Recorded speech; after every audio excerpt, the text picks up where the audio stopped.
Hello, শোনা যাচ্ছে? Hello, hello, hello, hello, শোনা যাচ্ছে? হ্যালো। হ্যাঁ। আচ্ছা, প্রীতিশ কোথায় গেল?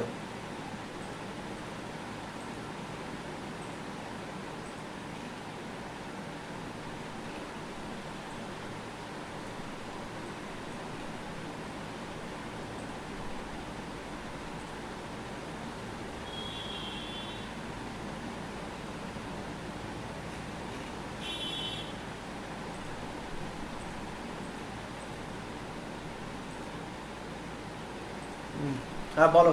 ডায়োডের কি বলে দেবো?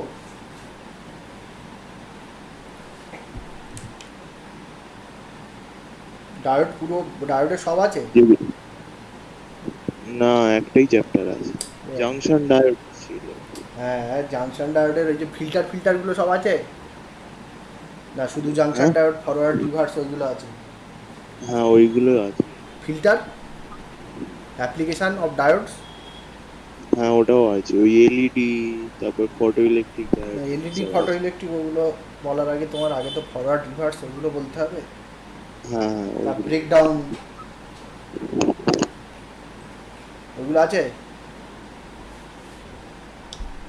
হুম, আচ্ছা, হুম। সেমিকন্ডাক্টর সম্বন্ধে কি ধারণা আছে বলো দেখি।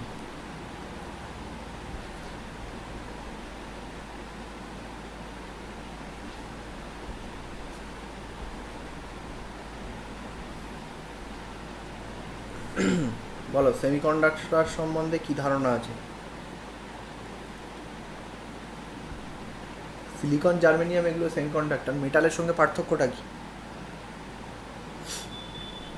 যা জানো বলো। ওই টেম্পারেচার বাড়ালে কন্ডাক্টিভিটি বাড়ে। হ্যাঁ, সেটা বাড়ে। মেটালের ক্ষেত্রে কমে যায়। ইনসুলেটর, কন্ডাক্টর আর সেমিকন্ডাক্টর আছে। সেমিকন্ডাক্টরের ক্ষেত্রে সব থেকে মজা হচ্ছে টেম্পারেচার বাড়ালে, হ্যাঁ যেটা বলেছো, কন্ডাক্টিভিটি বেড়ে যাবে। আর সেমিকন্ডাক্টরের স্ট্রাকচারগুলো এমন, ওগুলোকে বাইরে থেকে বায়াসিং করে অনেক কিছু করা যায়। ঠিক আছে, এমনিভাবে কি হচ্ছে আমাদের, এমনিভাবে ধরো সিলিকনের যদি আমি নিই, তা সিলিকনের ক্ষেত্রে আমাদের তার ভেতরে স্ট্রাকচার কেমন থাকে, মানে বন্ডগুলো কেমন থাকে। এখানে যদি সিলিকন থাকে, সিলিকনের ভ্যালেন্সি কত, 4 তো?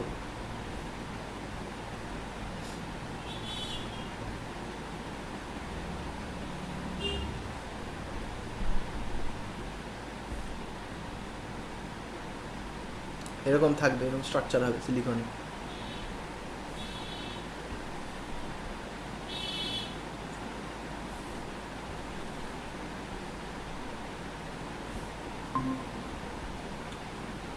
নর্মালভাবে এরকম স্ট্রাকচার হবে,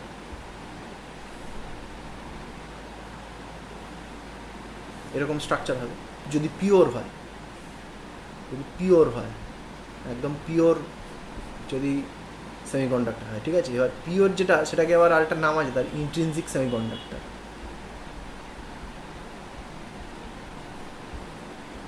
ইন্ট্রিনসিক সেমিকন্ডাক্টর।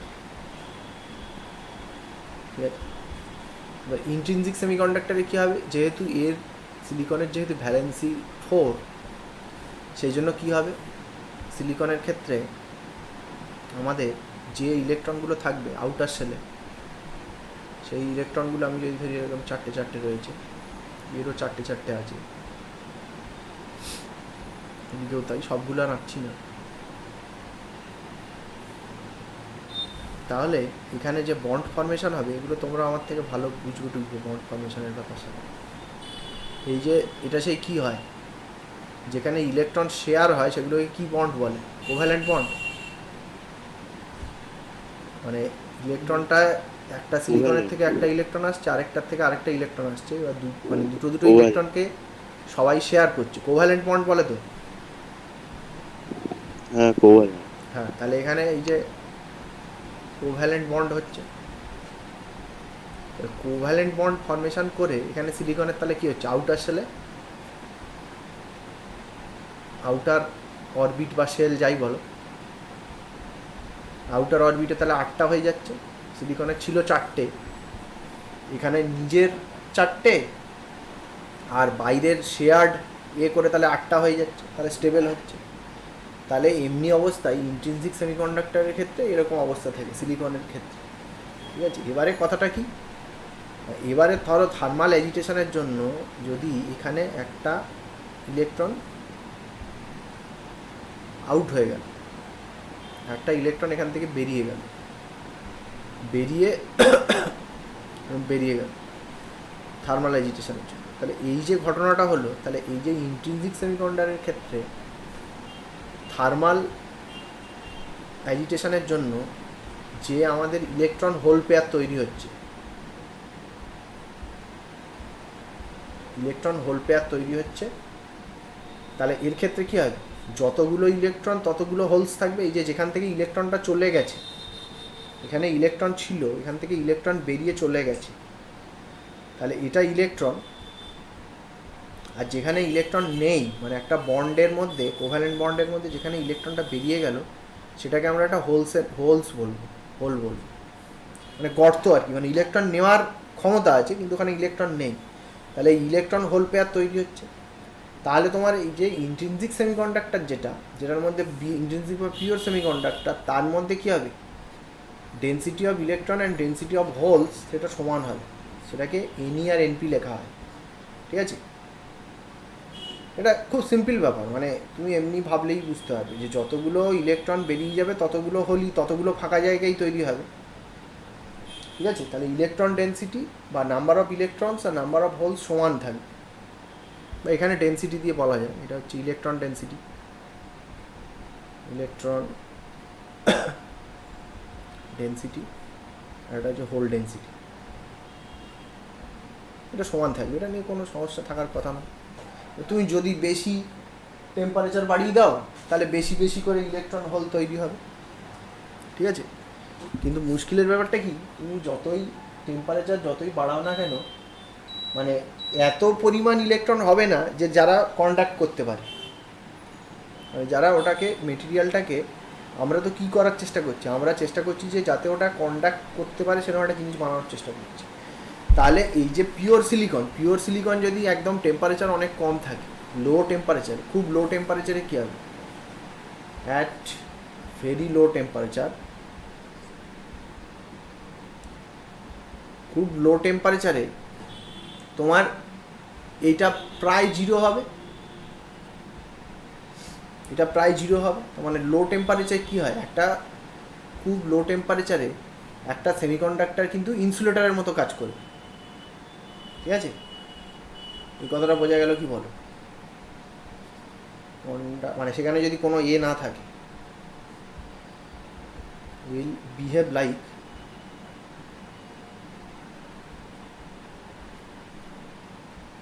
An insulator. তার কারণ ওখানে দেখো কারেন্ট ফ্লো করা মানে কি, একটা মেটালের ক্ষেত্রে আমরা কি দেখেছি, কারেন্টের ফ্লো মানে, মেটালের ক্ষেত্রে কারেন্টের ফ্লো মানে আমাদের কি, ইলেকট্রনের ফ্লো, তার উল্টো দিকে কিন্তু কারেন্টের ফ্লো হয়। বাই কনভেনশনালি আমরা কারেন্টের ফ্লোটাকে উল্টো দিকে ধরে নিই, কারেন্টের ফ্লো মানে ইলেকট্রনের ফ্লো। আর ব্যাটারির মধ্যে আমরা কি দেখেছি, আয়নের ফ্লো দিয়ে কারেন্টের ফ্লো হয় ব্যাটারির সলিউশনের মধ্যে। তো এখানে সিলিকনের মধ্যে দিয়ে যদি কারেন্টের ফ্লো করতে হয়, সেই ফ্লোটা কে করবে, ইলেকট্রন বা হোল এদের জন্যই হবে। তাহলে পিওর যে সিলিকন, তার মধ্যে যেহেতু নর্মাল টেম্পারেচারেও, রুম টেম্পারেচারেও আমাদের সাফিসিয়েন্ট নাম্বার অফ প্রচুর ইলেকট্রন হোল থাকছে না, সেই জন্য পিওর যে সেমিকন্ডাক্টর সেটা খুব একটা ভালো কন্ডাক্টর নয়। পিওর সেমিকন্ডাক্টরের তুমি যদি একটা স্ল্যাব নাও, সেখানে যদি তুমি একটা, এখানে যদি তুমি একটা ভোল্টেজ বাইরে থেকে লাগাও, পিওর যদি হয়, তাহলে এটা কিন্তু খুব একটা বেশি কারেন্ট তৈরি করতে পারবে না, তার কারণ এর ক্যারিয়ারই নেই। মানে কারেন্টটা ফ্লো করানোর জন্য যে ক্যারিয়ার দরকার, সেই ইলেকট্রনের সংখ্যাই খুব কম, এর মধ্যে ইলেকট্রনের সংখ্যাই খুবই কম নর্মাল টেম্পারেচার, ঠিক আছে। আর এখানে কিন্তু কারেন্টটা খুব একটা বেশি হবে না। এবার যেখান থেকে ইলেকট্রন চলে যায়, সেখান থেকে যেখান থেকে ধরো ইলেকট্রনটা বেরিয়ে গেল, সেইখানে একটা হোল তৈরি হয়, তাহলে ইলেকট্রনটা কী হচ্ছে, এরকম যদি তুমি যদি ভাবো যে এখানে ইলেকট্রনটা একটা বন্ড থেকে আরেকটা বন্ডে যাচ্ছে, এখান থেকে এখানে, এখান থেকে এখানে, এখান থেকে এখানে যাচ্ছে, মানে এইভাবে লাফিয়ে যাচ্ছে না, ইলেকট্রনটা এইভাবে মুভ করছে একটা বন্ড থেকে আরেকটা বন্ডে। তাহলে এর ক্ষেত্রে তোমার এই যে ইলেকট্রনটা যে মুভ করছে, আমরা বলতে পারি যে ইলেকট্রন যেমন মুভ করছে হোলটা তার উল্টো দিকে মুভ করছে বলেও ভাবতে পারি, মানে একটা ইলেকট্রনের মুভমেন্টকে একটা হোলের উল্টো দিকে মুভমেন্ট বলে ভাবতে পারি। ঠিক আছে, এটাই হচ্ছে হোলের কনসেপ্ট, আর কিছু না। মানে ফাঁকা জায়গাটা যেন সরে যাচ্ছে, কথাটা বুঝতে পারলে? মানে আমি যদি এটাকে এইভাবে আঁকি, যে ধরো তোমার আমি বললাম যে এখানে ধরো অনেকগুলো গর্ত ছিল, তাহলে কয়েকটা ছবি আঁকলেই তুমি বুঝতে পারবে।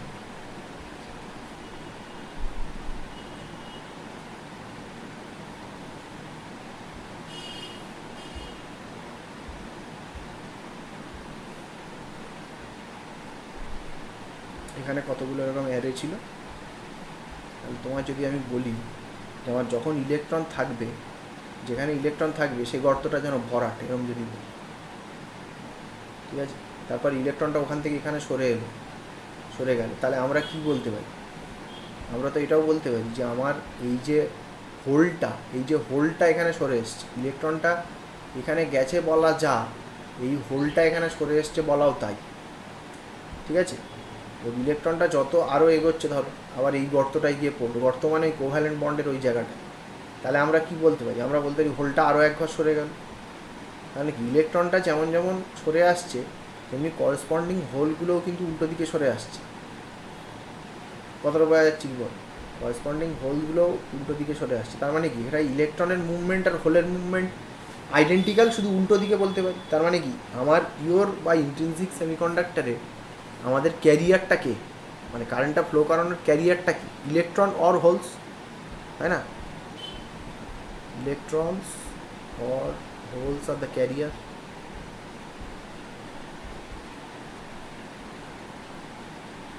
মানে কারেন্ট ফ্লো করতে গেলে তো ক্যারিয়ার চাই, এরাই ক্যারিয়ার, এটা বোঝা গেল কি বল?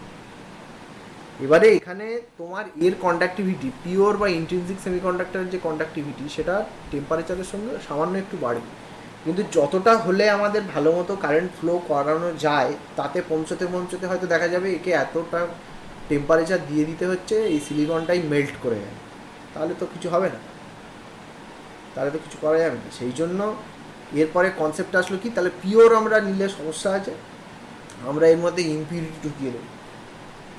ঠিক আছে, কথাটা বোঝা যাচ্ছি বল? পিওরটা নিয়ে কোনো সমস্যা আছে?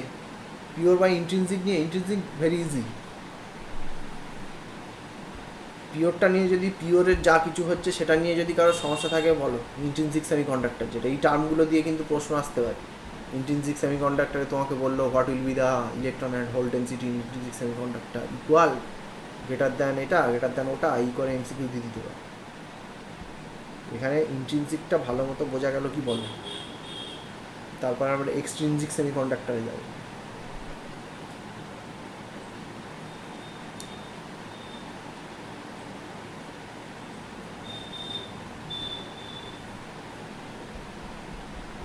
হ্যাঁ,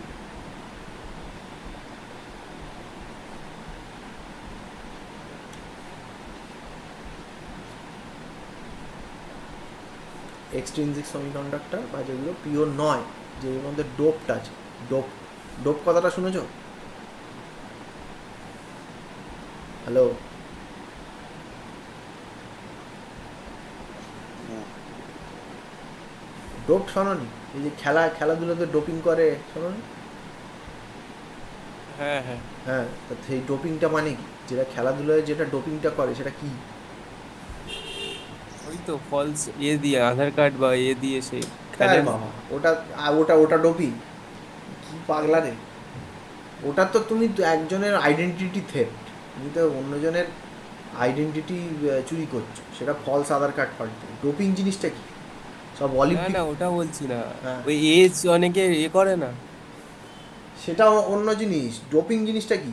ডোপিং জিনিসটা হচ্ছে যে পারফরমেন্স এনহ্যান্স করে দেয়, মানে এমন একটা ওষুধ খাইয়ে দিল সেটাতে তোমার মানে শরীরের পারফরমেন্স বেড়ে যাবে, তুমি শর্ট কয়েকদিনের জন্য হাই পারফর্ম করতে পারবে, বুঝলে? সেটাই তো ডোপিং। এবার সেই জন্য তো ওই যে তোমার চেক হয়, চেক হয়ে এবার ধরা টরা পড়ে গেলে তখন বার করে দেয়, মেডেল ফেডেল কেড়ে নেয়। হ্যাঁ, একবার বলুন। কেন কেন? কেন মানে? তা তোমার বার করে দেবে না? তুমি এমন একটা ওষুধ খেলে যাতে তোমার ধরো কম টাইমের জন্য তোমার মাসেল পাওয়ার বাড়িয়ে দিল, তা তুমি এবার যদি দৌড়াতে নামো তুমি তো অন্যদের থেকে জোরে দৌড়ো। সবাই খাবে।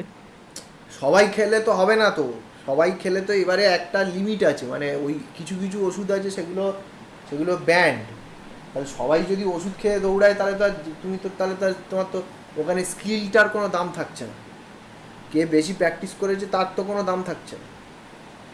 ইভেন কিছু কিছু জায়গায় থাকেও না, তার কারণ মানে ওরা কি করে, যে ওষুধগুলো আস্তে আস্তে ব্যান হয়ে যায় আবার নতুন নতুন ওষুধ খাওয়াতে শুরু করে অ্যাথলিটগুলোকে, এবং এমনভাবে খাওয়ায় যে 1 মাস আগে ওষুধটা বন্ধ করে দেবে, দিলে আর 1 মাস পরে মানে যেদিন টেস্ট হবে সেই দিনকে আর ধরা পড়বে না। এই যে তোমার অলিম্পিক ফলিম্পিক এইসব জায়গাতে যেগুলো বিশেষ করে যেগুলো তোমার ওই যে ওয়েট লিফটিং, তারপরে দৌড়ানো, এইসব জায়গাতে তো মানে যেগুলোতে শরীরের স্ট্রেংথটা অনেক বেশি লাগে, স্ট্রেংথ বা স্ট্যামিনা অনেক বেশি লাগে, সেখানে তো ডোপিংটা তো খুব ন্যাচারাল ব্যাপার। এবং ওরা ডোপিংটা এমনভাবে করে যে যখন টেস্ট হবে সেই টেস্টের আগে যাতে শরীর থেকে মেটেরিয়ালগুলো বেরিয়ে যায় সেইভাবে করে। এবার এটাতে যারা যত রিসার্চ করে বার করতে পারে তাদের অ্যাথলিটরা তত ভালো পারফর্ম করে, বুঝলে তো? মানে ডোপিং মানে জিনিসটা হচ্ছে বাইরে থেকে তুমি কিছু একটা জিনিস ভেতরে দেবে, একটা ইম্পিউরিটিস কিছু একটা জিনিস যেটা দেবে তোমার পারফরমেন্সটাকে এনহ্যান্স করে দেবে, সেটাই হচ্ছে ডোপিং। ঠিক আছে, সেটা মেডিসিন দিয়ে মানুষের ক্ষেত্রে হচ্ছে, সেমিকন্ডাক্টরের ক্ষেত্রে কি হচ্ছে আমরা দেখবো। সে হচ্ছে যদি এটা কি বলছিলে মনে হয় বলো। ডোপিংটা ঠিক বুঝলাম না, মানে হ্যাঁ,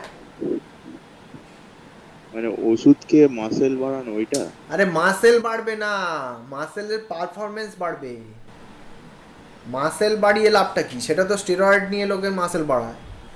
মানে স্ট্যামিনা বাড়ানোর জন্য? তোমার যে স্পোর্টসে তুমি আছো সেটা যা বাড়ানোর বাড়িয়ে দেবে। ধরো তুমি যদি দৌড়ানোর ক্ষেত্রে হয় তোমার স্ট্যামিনা বাড়িয়ে দেবে, তোমার মানে ওই কম সময়ের জন্য তোমার স্ট্রেংথ বাড়িয়ে দেবে। যেমন এই জিম ফিমে ধর আমি যখন যেতাম তখন দেখতাম ওই মানে ওটা তো খুব কমন, অনেক লোকে তোমার ওই ট্যাবলেট খায় মাসেল বাড়ানোর জন্য, বিভিন্ন রকম হরমোন নেয়, সেটা তো আছেই। প্লাস আবার ওই যে ক্রিয়েটিন বলে একটা জিনিস আছে, ঠিক আছে, ক্রিয়েটিন জলে গুলে আর খেয়ে নেয় ব্যায়াম করার আগে। ওই ক্রিয়েটিনের মধ্যে নাকি ওই যে তোমার ইয়ে থাকে, যেটা তুমি ওই যে পড়েছো না এটিপি, এটিপি বাড়ি দেয় মাসেলে। মাসেলে যদি তোমার কী হবে, এটিপি যদি বাড়ি দেয় তাহলে তো তোমার মাসেলে কী হবে, এনার্জি অনেক বেশি জেনারেট করতে পারবে না। কথাটা বুঝতে পারছো? তুমি যেটা ধরো 50 কেজি নিয়ে যে ব্যায়ামটা করতে, তুমি এইবারে ক্রিয়েটিন নিয়ে নিলে তুমি ওখানে অটোমেটিক 10-15 কেজি বেশি তুলতে পারবে।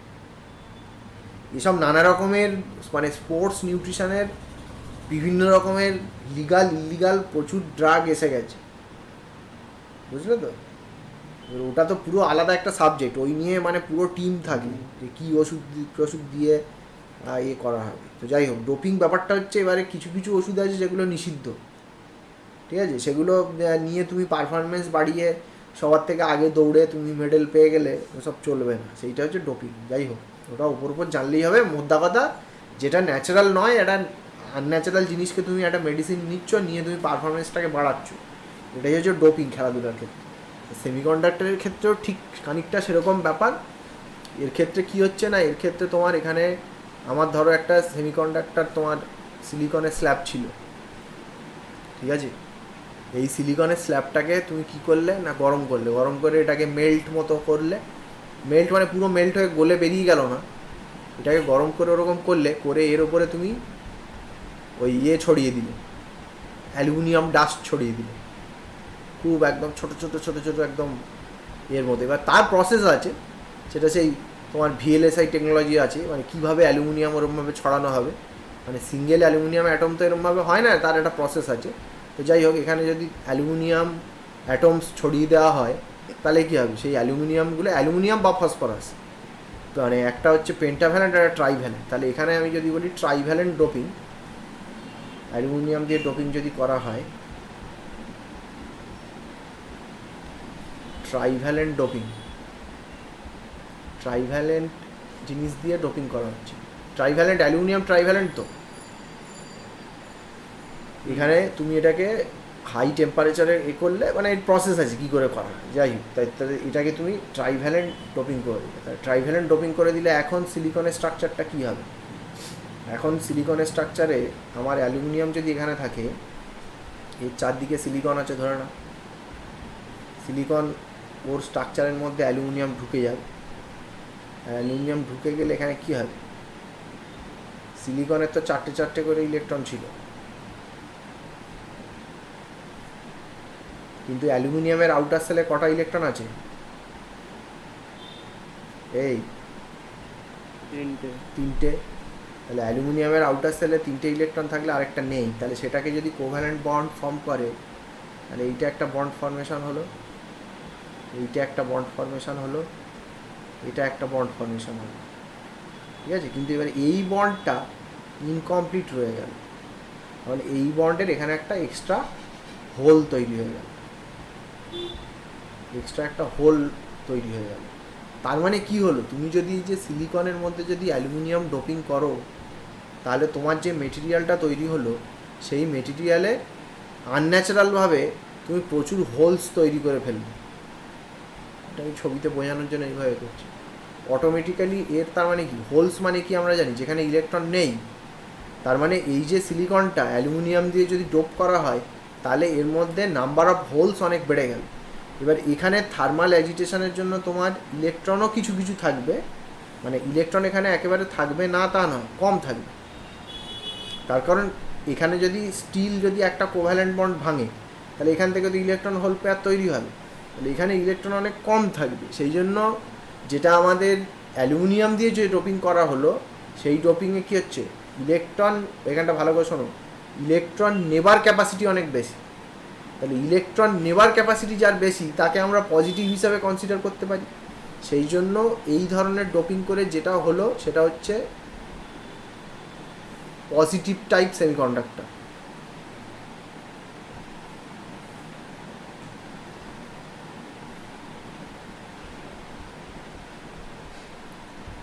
এটা হচ্ছে positive type or P type. P type তো তুমি নিশ্চয়ই শুনেছো, পি টাইপ সেমিকন্ডাক্টর হয়ে গেল, এই পি টাইপ হয়ে গেল। তার কারণ এটা পজিটিভ টাইপ, এর হচ্ছে কি, ইলেকট্রন টেকিং ক্যাপাসিটিটা অনেক বেশি। বাইরে থেকে যদি ইলেকট্রনের সাপ্লাই দেওয়া হয়, এই ফটাফট ইলেকট্রনগুলো নিয়ে নেবে, কারণ এর মধ্যে হোলস অনেক বেশি হয়ে গেছে। আর পজিটিভ টাইপে তাহলে কার ডেন্সিটি অনেক বেড়ে যাবে, হোলের density much much greater than electron হয়ে যাবে, ঠিক আছে, অ্যাট এনি টেম্পারেচার। বোঝা গেল? তাহলে পি টাইপটা বোঝা গেল, পি টাইপ কীভাবে তৈরি হচ্ছে বোঝা গেল তো, খুব সোজা।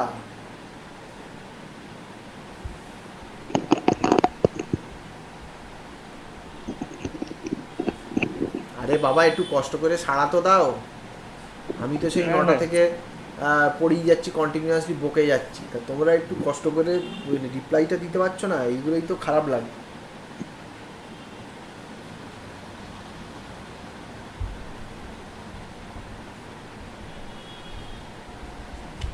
যাকে সিমিলারলি এবারে ফসফরাস ডোপিং করলে কি হবে? আমি আর ওই স্ল্যাবের ছবি আঁকছি না। যদি এখানে তুমি ফসফরাস বা পেন্টাভ্যালেন্ট ডোপিং করো, তাহলে কি হবে? এন টাইপ তৈরি হবে।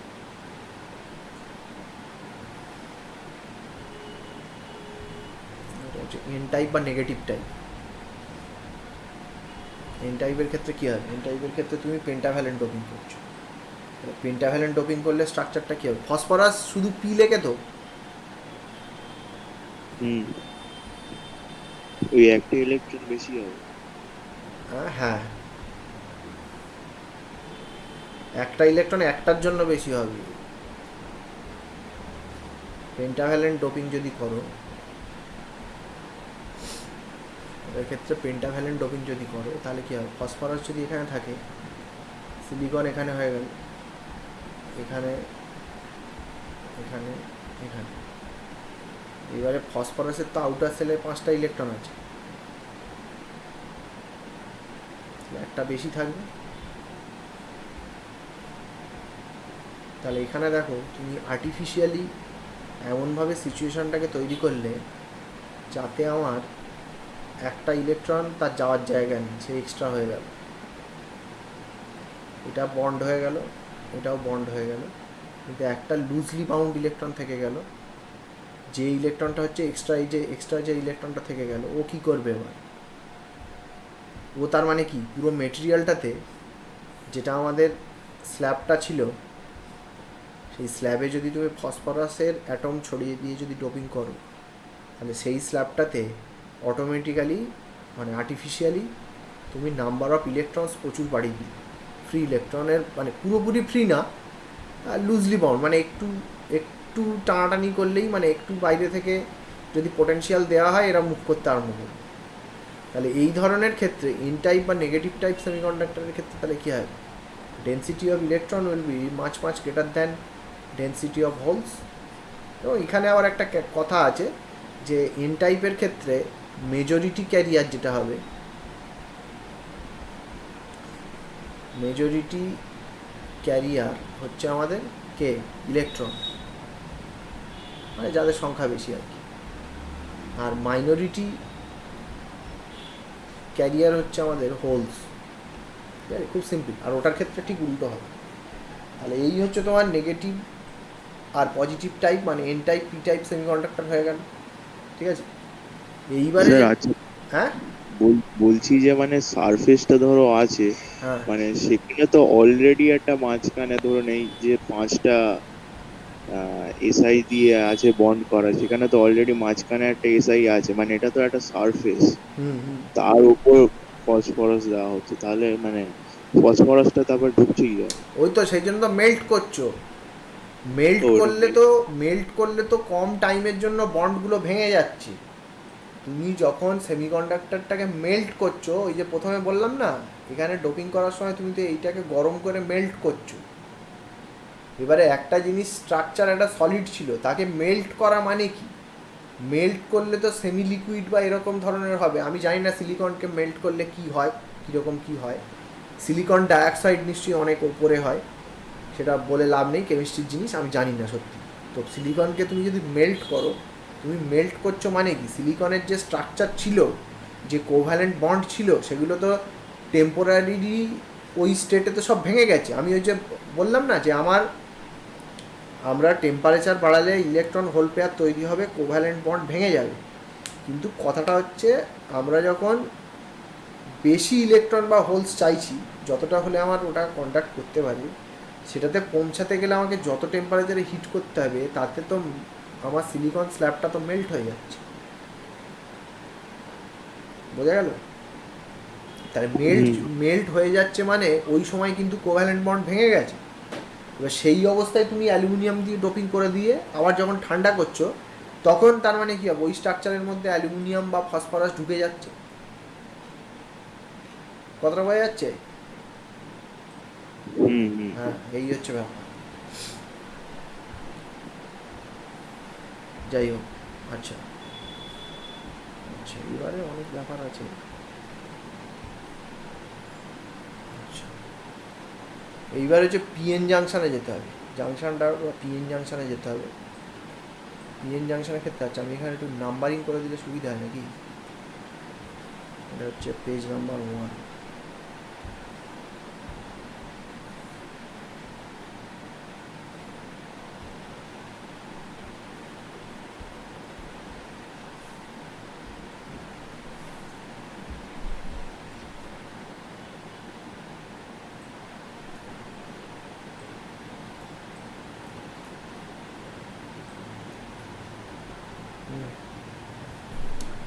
এবারে পিএন জাংশন। আচ্ছা, পিএন জাংশনে যাওয়ার আগে এখানে একটা কথা বলি, এই জায়গাটা খুব ভাইটাল, এখানটা একটু মন দিয়ে শোনো। এখানটা একটু মন দিয়ে শোনো। সেটা হচ্ছে, এখানে একটা জিনিস খেয়াল করো, এই যে অ্যালুমিনিয়ামটা, এইটা খুব মন দিয়ে শোনা দরকার। এটা শুনলেই তুমি অর্ধেক জিনিস সব বুঝে যাবে।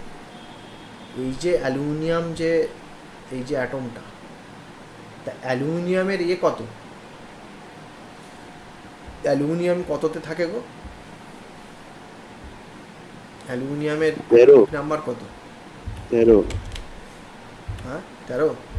13। হুম 13, হ্যাঁ 13, যাই হোক। তো অ্যালুমিনিয়ামের অ্যাটমিক নাম্বার 13 মানে কি? অ্যালুমিনিয়ামের অ্যাটমিক নাম্বার 13।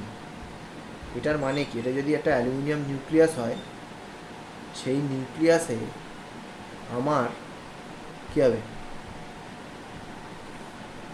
13টা প্রোটন আছে, আর নিউক্লিয়াসের চারদিকে যে অরবিট আছে সোকল্ড, একটা, দুটো, তিনটের মধ্যেই হয়ে যাবে সিম্পল কেসের ক্ষেত্রে। তাহলে প্রথমটায়, অ্যালুমিনিয়ামের প্রথমটায়, প্রথম ফার্স্ট সেলে 2টো ইলেকট্রন থাকবে, তারপরটায় কটা থাকবে, 8টা থাকবে, 2, 3, 4, 5, 6, 7, 8, 8টা থাকবে, ঠিক আছে। কার কানেকশান কাটছে,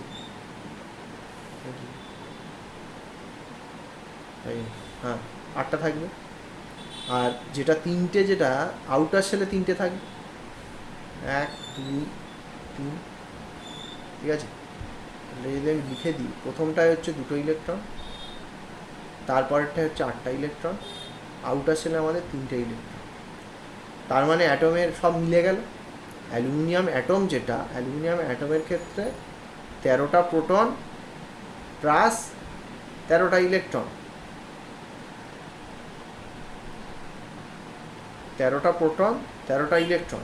তাহলে অ্যালুমিনিয়াম অ্যাটমটা কি, এ কি ইলেকট্রিক্যালি নিউট্রাল কিন্তু, তাই তো? এইখানটা ভালো করে শোনার দরকার। এটা কিন্তু ইলেকট্রিক্যালি নিউট্রাল, এখানে যতগুলো প্রোটন আছে ততগুলো ইলেকট্রন আছে। তাহলে তুমি এখন এইখানে খেয়াল করো, এই যে এখনও স্টিল অ্যালুমিনিয়ামটা যে বন্ডের মধ্যে আছে, যে বন্ড তৈরি করেছে এই যে এখানে, তাহলে এখানে অ্যালুমিনিয়াম এক্সট্রা ইলেকট্রন তোমার কি বলবো, মানে এই যে ঘেরাটা যেটা দেখাচ্ছি, এই যে ঘেরা জায়গাটার মধ্যে যে অ্যালুমিনিয়ামটা আছে, সেখানে কি তার কোনো ইলেকট্রনের নাম্বার বেড়েছে বা কমেছে? এই যে ঘেরা জায়গাটা, পুরোটা না, এই যে ঘেরা রয়েছে এইটুকুর মধ্যে অ্যালুমিনিয়াম অ্যাটমটার কি এখানে একটা হোল রয়েছে, তা সত্ত্বেও কি এর ইলেকট্রনের নাম্বার বেড়েছে কি কমেছে? না। এর তো আউটারে 3টে ছিল, 3টেই আছে, ঠিক আছে, এটা ভালো করে বোঝা দরকার। আচ্ছা, এবারে যদি ধরো সাপোজ কোনোভাবে, এখানটা ভালো করে শোনো, সাপোজ কোনোভাবে যদি একটা ইলেকট্রন এসে এখানে ঢুকে, এই হোলটাতে ঢুকে যদি এই বন্ডটাকে কমপ্লিট করে, তখন এই অ্যালুমিনিয়ামটার টোটাল নাম্বার অফ ইলেকট্রন কত হবে? 14। 14 হয়ে যাবে। তাহলে তখন কি অ্যালুমিনিয়ামটা নিউট্রাল থাকবে? না। তখন তাহলে অ্যালুমিনিয়ামটা কি আয়ন হবে? নেগেটিভ নেগেটিভ আয়ন হয়ে যাবে। তার মানে এখানে 1 electron enters, 1 electron fill up the hole, 1 electron taken and L will be L minus ion. এই কথাটা বোঝা গেল কি বলো? এটা ভীষণ ইম্পর্ট্যান্ট একটা জিনিস, এটা বুঝে গেলেই তুমি ব্যারিয়ার পোটেনশিয়াল সব বুঝে যাবে। ওইটা যেটা আয়ন হলো নিউট্রাল থেকে যে, আচ্ছা, অ্যালুমিনিয়াম নেবেও বা কেন? হ্যাঁ অ্যালুমিনিয়াম নেবেও বা কেন? নেবে, তুমি ধরো এটাকে এমনভাবে তুমি একটা জায়গায় প্লেস করলে যেখানে ইলেকট্রনের সাপ্লাই অনেক বেশি আছে, আশেপাশে প্রচুর ইলেকট্রন আছে, তাহলে তো এখানে তো ইলেকট্রন, এই যে হোল মানে কি, সেখানে ইলেকট্রন তার নেওয়ার ক্যাপাসিটি আছে, তাহলে ইলেকট্রনটা এখানে এসে বসে যেতে পারে, তাই না? ওখানে ফাঁকা জায়গাটা তো, মানে ওখানে তো একটা ফাঁকা জায়গা রয়েছে, এই বন্ডটা, ইলেকট্রনটা হলেই এই বন্ডটা ফর্মেশন হয়। এবং তুমি একটা জিনিস খেয়াল করো, যে কোনো জায়গায় ধরো একটা বন্ড ফর্মেশন হচ্ছে, বন্ড ফর্মেশন কখন হয়? হায়ার স্টেবিলিটির দিকে হয়, এটা মাথায় রাখতে হবে। মানে নেচারে যা যা হয়, সেটা ফিজিক্স হোক বা কেমিস্ট্রি হোক, নেচারে যা যা ঘটনা হয় সবই স্টেবিলিটির দিকে যাওয়ার জন্য হয়, ঠিক আছে? সবাই স্টেবিলিটির দিকে যেতে চায়। মানুষ দাঁড়িয়ে থাকলে বসতে চায়, বসে পড়লে শুতে চায়, স্টেবিলিটির দিকে যেতে চায়, ঠিক আছে? নেচারে সব কিছুর তাই। তো যাই হোক, এবার কেন নেবে সেটা আমি আসছি। সিমিলারলি যদি আমি এই সেম আর্গুমেন্টে এখানে বলি, এই যে ফসফরাস থেকে, ফসফরাসটা কিন্তু, এই ফসফরাসটা ইলেকট্রিক্যালি নিউট্রাল ছিল, ইনিশিয়ালি বানান ভুল হলো, যাকে ভুল হলে ঠিক করে না। P is neutral if it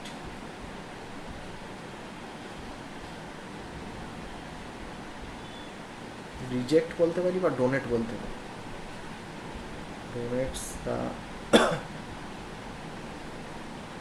loosely bound electron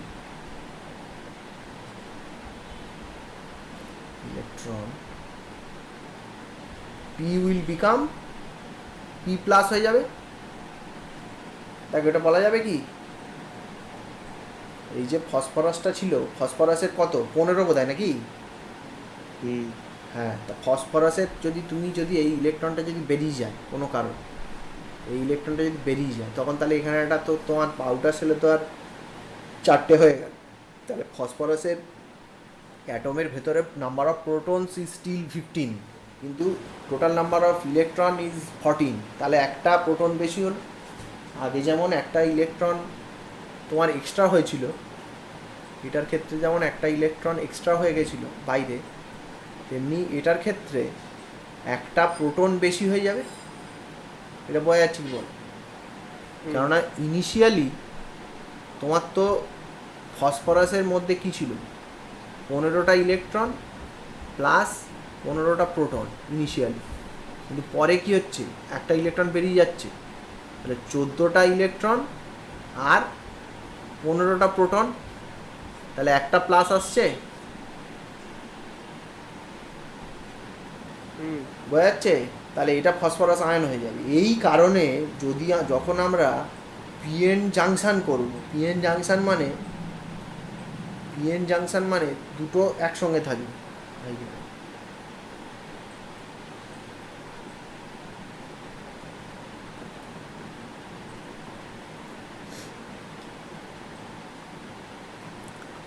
PN junction মানে দুটো একসঙ্গে থাকবে।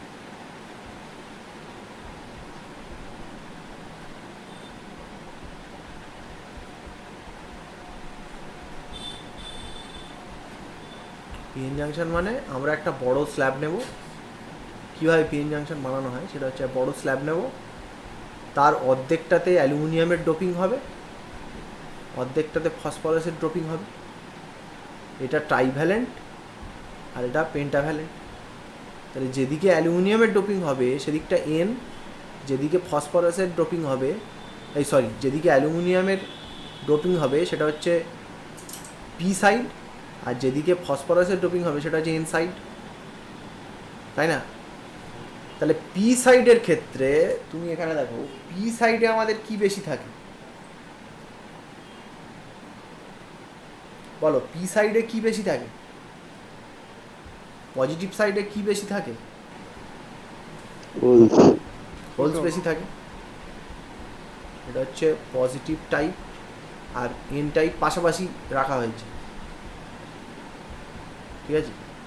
তাহলে পজিটিভ টাইপে আমাদের হোলস বেশি থাকে, নেগেটিভ টাইপে আমাদের ইলেকট্রন বেশি থাকে। তাহলে পজিটিভ টাইপে হোল বেশি আছে, নেগেটিভ টাইপে ইলেকট্রন বেশি আছে। তো এরা সবাই ভদ্রভাবে থাকবে। যেদিকে ইলেকট্রন বেশি আছে সেখানে ইলেকট্রন তো কী হয়, ডিফিউশন বলে একটা ব্যাপার আছে। আমার যদি একদিকে ইলেকট্রনের ডেন্সিটি বেশি থাকে, সে অটোমেটিক্যালি যেদিকে ইলেকট্রন কম আছে সেদিকে চলে আসবে।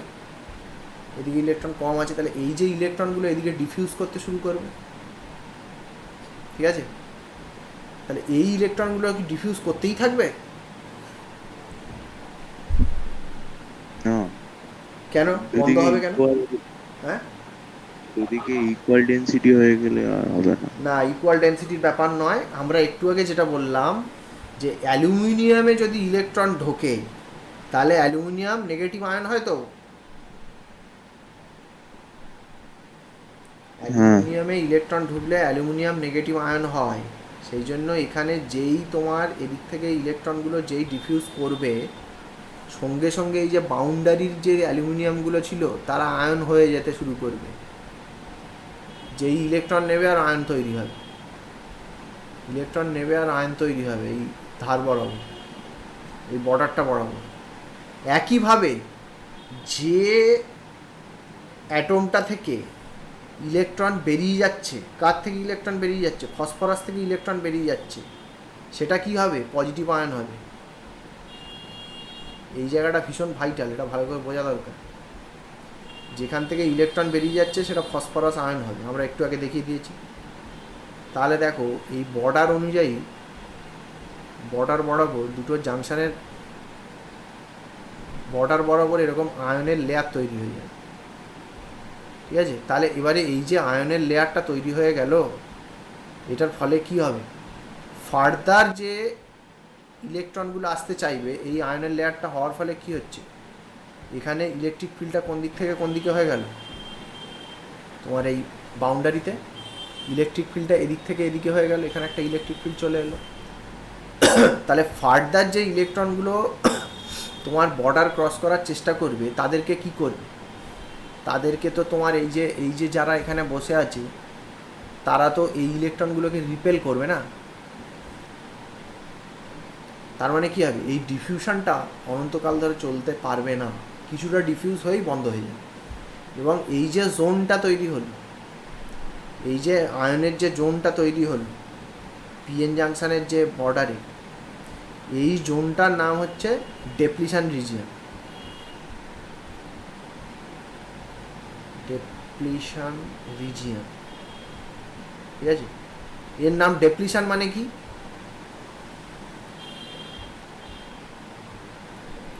ডেপ্লিশন মানে কি বলো? কোনো একটা জিনিস ডেপ্লিটেড হয়ে গেছে মানে কি? Destroy হয়ে কমে যায়। গেছে। কমে গেছে।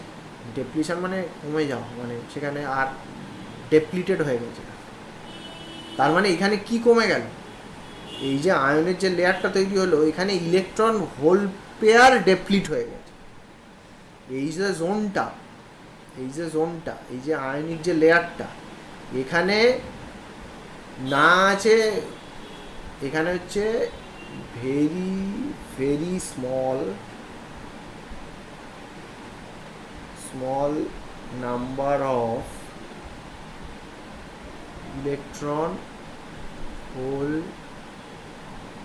electrons and holes exist।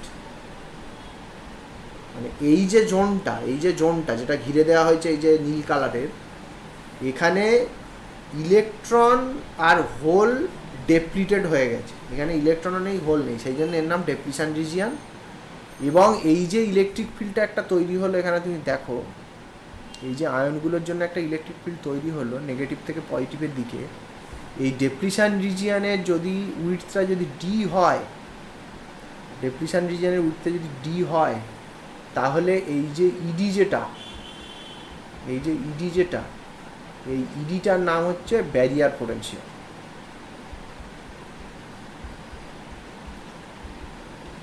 Barrier potential কেন? এখানে একটা ব্যারিয়ারের মতো পোটেনশিয়ালটা রইল, ঠিক আছে? এই হচ্ছে ব্যাপার। আমি ফরওয়ার্ড আর রিভার্সটা একটু টুক করে বলে দিই, অ্যাপ্লিকেশানগুলো মঙ্গলবার নয় বলুন, ঠিক আছে? এটা বোঝা গেছে কি বলো? এই যে ডেপ্লিশন রিজিয়ন কেন তৈরি হলো, আমি জানি না তোমাদের লিখে পরীক্ষা হবে না এমসিকিউ হবে, এগুলো বোঝা খুব দরকার। ডেপ্লিশন রিজিয়ন কেন তৈরি হলো, আয়ন্স কেন তৈরি হলো, ব্যারিয়ার পোটেনশিয়াল কেন তৈরি হলো, এইগুলো প্রত্যেকটা খুব খুঁটিয়ে ভালো করে বোঝা দরকার, নাহলে তুমি জাংশন ডায়োডের ওয়ার্কিংটা বুঝতে পারবে না। এবং এই ডেপ্লিশন রিজিয়ন, ব্যারিয়ার পোটেনশিয়াল, এগুলো এলইডি বা সোলার সেল বুঝতে গেলেও এগুলো খুব ভালো করে জানতে হবে। তারপর তো যতটুকু বললাম, এখানে কোথাও সমস্যা থাকলে বলো, ফরওয়ার্ড আর রিভার্স বায়াস বলে ছেড়ে দেবো আজকে, ঠিক আছে? ঠিক আছে তো? ব্যারিয়ার পোটেনশিয়ালটা আবার বলবে? ব্যারিয়ার পোটেনশিয়াল কিছুই না, এখানে আমাদের এই যে আয়নের জন্য তো একটা ইলেকট্রিক ফিল্ড হচ্ছে, তা এই যে ইলেকট্রিক ফিল্ডটা, এটা তো কোনো ইনডিউসড ইলেকট্রিক ফিল্ড বা ওরকম কিছু না। এই ইলেকট্রিক ফিল্ডটা কি কনজারভেটিভ ইন নেচার, তাহলে ইডি তো আমাদের একটা পোটেনশিয়াল হয়, তাহলে এই যে ব্যারিয়ারটা, এই যে একটা ব্যারিয়ার তৈরি হয়েছে না, ব্যারিয়ার কেন তৈরি হয়েছে? ব্যারিয়ার মানে কি? বেড়া, বাংলায় যেটাকে বলে। তো এখানে যে এই যে ব্যারিয়ারটা কার জন্য তৈরি হয়েছে? এদিক থেকে ইলেকট্রন ওদিকে পাস করতে পারছে না, কারণ এই আয়ন্সগুলোকে রিপেল করছে। তাহলে এই ইলেকট্রনটার মিনিমাম যদি এই পোটেনশিয়ালটা দেওয়া হয় ইলেকট্রনটাকে, তবেই ও এই ব্যারিয়ারটাকে ক্রস করতে পারবে। কথাটা বোঝা গেল? মানে ইলেকট্রন, এখানে তো আয়ন হয়ে রয়েছে, ইলেকট্রন এদিক থেকে এদিকে যেতে গেলে তোমাকে কী করতে হবে?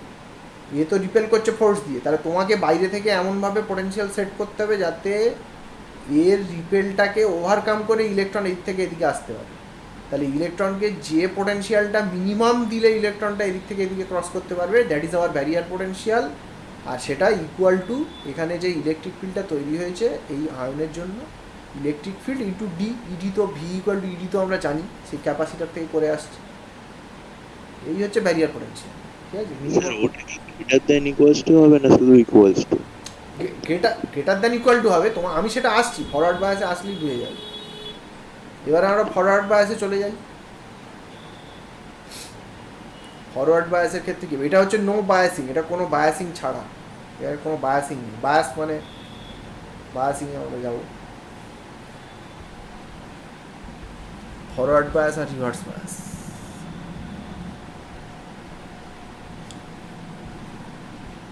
ফরওয়ার্ড বায়াস কিচ্ছু না, এখানে আমাদের ওই যে পিএন জাংশন যেরকম ছিল সেরকম রয়েছে,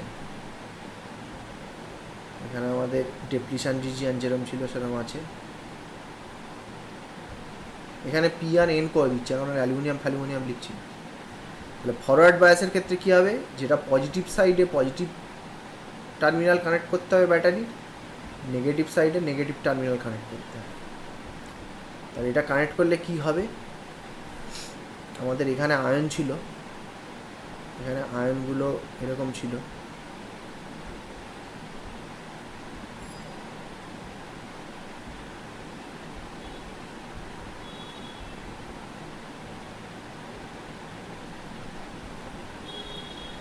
এবার ফার্দার যে ইলেকট্রনগুলো এদিকে ছিল তাদের কি হবে, তাদেরকে তার মানে আমরা ঠেলছি, আর হোলগুলোকে আমরা প্লাস দিয়ে লিখি, হোলগুলোকে প্লাস দিয়ে লিখি, কারণ এই গত ওইরকম লিখলে অসুবিধা হয় একটু, আমি প্লাস দিয়ে লিখি হোলগুলো।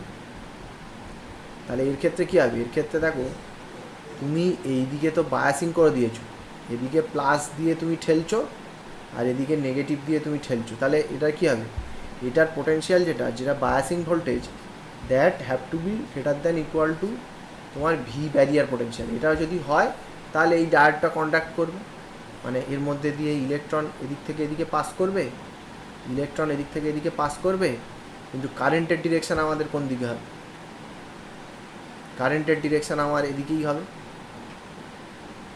আমাদের কারেন্টের ডিরেকশান এই দিকে হবে, তার কারণ ইলেকট্রন যেদিকে যায় কারেন্টের ডিরেকশান তার উল্টো দিকে হয়। দেখো কারেন্টের ডিরেকশান এদিকে হবে, কারেন্ট এরকমভাবে ফ্লো করবে, তার মানে কি পিএন জাংশন ডায়োডের ফরওয়ার্ড বায়াসে আমাদের কারেন্ট ফ্লো করবে, এবং এর একটা কার্ভ আছে, কার্ভটাও আমাদের করতে হয়, ওটা ডায়োডের ফরওয়ার্ড ক্যারেক্টারিস্টিক্স কার্ভ বলে। সেই কার্ভটা থেকে ছবি দেবে তোমাকে, কার্ভটা থেকে ছোট ছোট জিনিস জিজ্ঞেসও করতে পারে। কার্ভটা এরকম হয় খানিকটা, এইখান থেকে প্রথমেই শুরু হয় না, এইখান থেকে এইভাবে উঠে যায়, এবং এটা নন লিনিয়ার কার্ভ, বাইরের ভি যেমন বাড়ছে আর ডায়োড কারেন্ট যেটা এইভাবে বাড়ছে, আর এখানে যেখান থেকে এই যে এটা শুরু হলো এটাকে নি ভোল্টেজ বলে।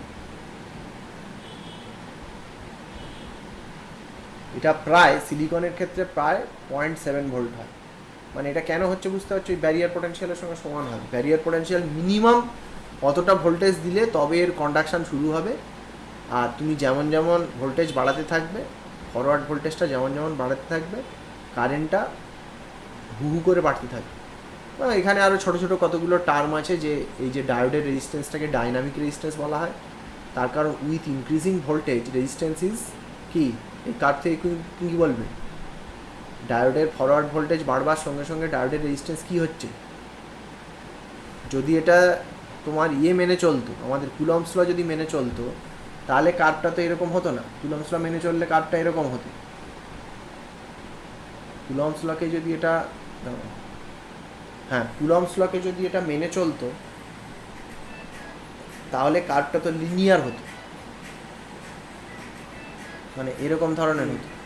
এই 1 মিনিট দাঁড়াও, আজকে যেন ফোন আসা লাইন পড়ে গেছে।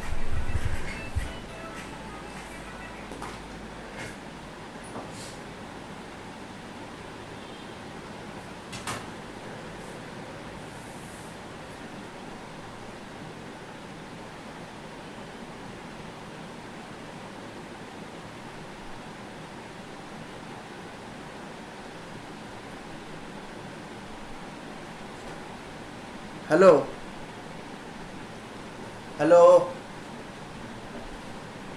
হ্যালো হ্যালো আমরা আমাদের বলছে হ্যাঁ হ্যাঁ যাই হোক, হ্যাঁ কুলম্বস ল হলে তো ভি আর আই এর কার্ভ তো লিনিয়ার হয় না, কুলম্বস লর ক্ষেত্রে তো রেজিস্ট্যান্স তো কনস্ট্যান্ট থাকে। কিন্তু তুমি এখানে একটা জায়গায় দেখো যে ডায়োডের রেজিস্ট্যান্সটা এখানে কি হচ্ছে বলো তো, এই যে ফরওয়ার্ড বায়াসে ডায়োডের রেজিস্ট্যান্স কি হচ্ছে, কমছে না বাড়ছে? কমছে। V equal to I R আমাদের ফর্মুলা, তাহলে এখানে তোমার এই যে delta V by delta I, delta V by delta আইকে আমি রেজিস্ট্যান্সের মতো করে ভাবতে পারি। তাহলে এটা কি, এটা কিন্তু তোমার ওয়াই তো না, sorry sorry sorry, delta I by delta V করতে হবে এখানে, delta I by delta V that is our slope. তাহলে স্লোপটা কি হচ্ছে, স্লোপটা ইনক্রিজ করছে, স্লোপটা ইনক্রিজ করছে তার মানে কি রেজিস্ট্যান্সটা ডিক্রিজ করছে, তাহলে সেই জন্য diode resistance is dynamic resistance, ঠিক আছে, মানে ফিক্সড নয়, এই জন্য এটাকে ডাইনামিক রেজিস্ট্যান্স বলা হয়। ডায়োডের রেজিস্ট্যান্সটাকে ডাইনামিক রেজিস্ট্যান্স বলা হয়। তোমাকে এইগুলো জিজ্ঞেস করতে পারে যে ফরওয়ার্ড বায়াসে ডায়োডের রেজিস্ট্যান্স কেমনভাবে চেঞ্জ হয়, উইথ ইনক্রিজিং ভোল্টেজ রেজিস্ট্যান্স বাড়ে কমে, রেজিস্ট্যান্স কিন্তু কমে, ঠিক আছে, এটা মাথায় রাখতে হবে। যাই হোক, তাহলে ফরওয়ার্ড ক্যারেক্টারিস্টিক্স হচ্ছে এটা, ফরওয়ার্ড ক্যারেক্টারিস্টিক্স এটা, রিভার্সটা আমি একটু বলে দিই, বলে ছেড়ে দেবো। আচ্ছা রিভার্সে কি হতে পারে,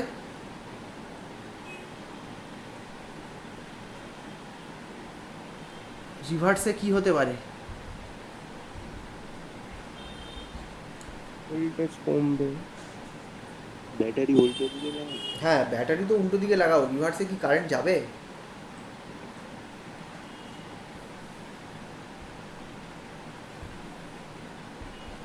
হুম, কিভাবে যাবে? মানে ব্যাটারি ভোল্টেজটা কম হতে হবে। ব্যাটারি ভোল্টেজ কম হলে কী করে যাবে? রিভার্স দেখো না কী হয়, রিভার্সে তোমার এটা হচ্ছে আমাদের এইখানে আমার যে জাংশনটা ছিল এটা বড় ছোটো,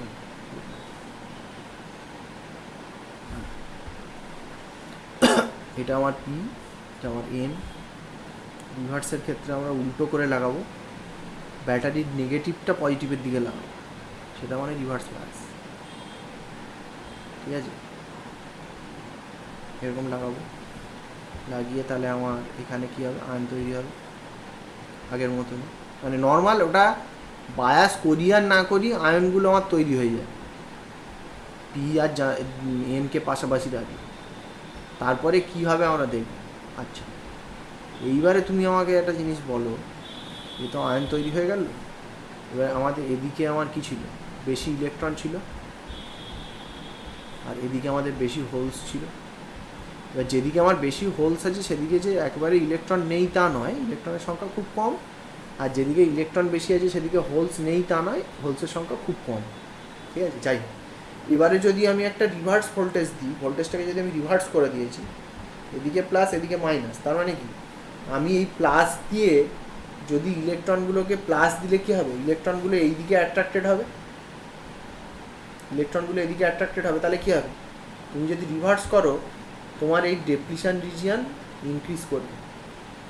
কেননা ডেপ্লিশন রিজিয়ন কেন ইনক্রিজ করবে, তুমি তো এই দিক থেকে তো প্লাস দিয়ে তো এদিকে থেকে টানছো ইলেকট্রনগুলোকে, এদিকে প্লাস দিয়ে যখন ইলেকট্রনকে টানছো, তাহলে ইলেকট্রন যদি এখান থেকে বেরিয়ে যায়, যেখানে এই যে এইখান থেকে যদি ইলেকট্রনগুলো চলে যায়, তাহলে ফসফরাস আয়ন থেকে মানে ফসফরাস অ্যাটম থেকে যদি লুজলি বাউন্ড ইলেকট্রন এদিকে চলে আসে, তাহলে এই যে আয়নের যে লেয়ারটা সেটা আরও ইনক্রিজ করবে। সিমিলারলি এখান থেকে যদি হোলসগুলো চলে যায়, তাহলে এখানে এই যে আয়নিক যে লেয়ারটা সেটা ইনক্রিজ করবে, তার মানে এই যে ব্যারিয়ার, যেটা ব্যারিয়ার এক্সপ্যান্ড করবে বা ডেপ্লিশন রিজিয়নটা এক্সপ্যান্ড করবে, এই কথাটা বোঝা যাচ্ছে কি বল?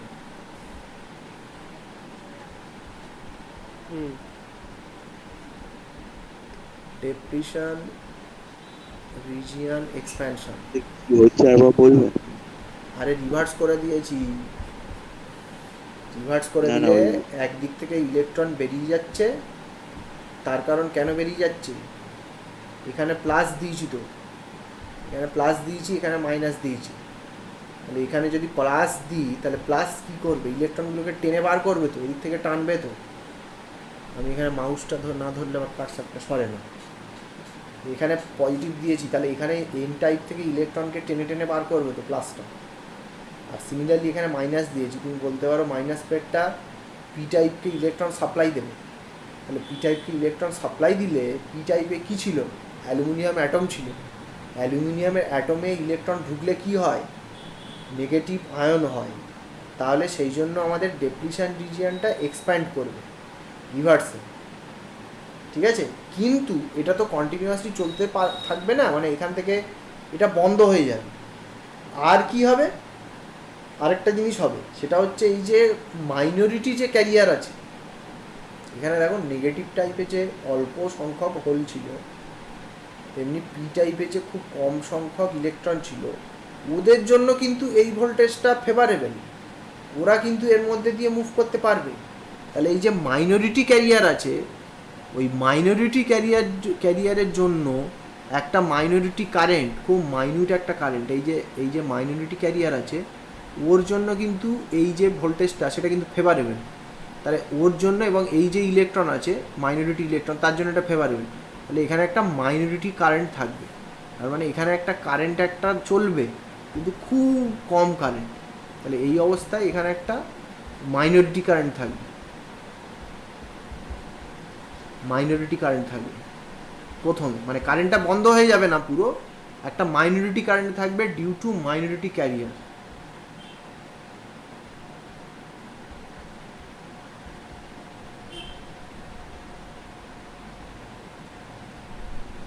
এটা খুব কম মাইনরিটি ক্যারিয়ার, ঠিক আছে। আচ্ছা আচ্ছা, এইবারে খেয়াল করো, এইবারে যদি আমাদের এই যে রিভার্স ভোল্টেজটা, এটাকে যদি আমি বাড়াতেই থাকি তাহলে কি হবে,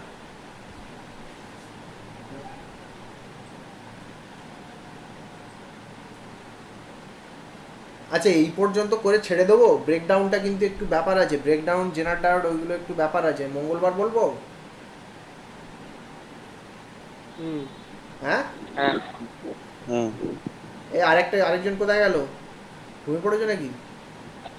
এই তো বলো না। তাহলে এই পর্যন্ত থাক নাকি, হুম হ্যাঁ হ্যাঁ এই পর্যন্ত থাক, আমি এটা সেভ করে দিয়ে দিচ্ছি। ব্রেকডাউনটা থেকে জেনার ডায়োড ফল্ট বলতে হবে, জেনার ডায়োডের তোমার ফিউজ আছে, ভোল্টেজ রেগুলেটর হিসেবে কাজ হয়, সেগুলো একটু ভালো করে বোঝা দরকার। এই পর্যন্ত ভালো করে পড়ে ফেলো। এই তোমার সেমিকন্ডাক্টর থেকে নাম্বার পাওয়া খুব ইজি, ভালো করে একবার বুঝে গেলে সেমিকন্ডাক্টর থেকে একদম ছাঁকা নাম্বার পাবে, একটা নাম্বারও কোনো কেউ কাটতে পারবে না, সেমিকন্ডাক্টর ছাড়বে না। কবে থেকে পরীক্ষা গো? 7 সাত। স্যার এখানে অঙ্ক টঙ্ক আছে? অঙ্ক সেমন নেই, ছবি টবি দেয় আর কি, বা ছবি দেয়, অঙ্ক দেওয়া যায়, রেজিস্ট্যান্সের সঙ্গে মিশিয়ে অঙ্ক দেওয়া যায়। স্কুলের পরীক্ষায় দেবে না হয়তো, স্কুলের পরীক্ষায় দেবে না, কম্পিটিটিভে আসে অঙ্ক আসে। যাকে আমি এটা সেভ করে দিচ্ছি, চলো তাহলে টাটা। এই পর্যন্ত ভালো করে পড়ে ফেলো, এখানে মেকানিজমগুলো ভালো করে বোঝা দরকার।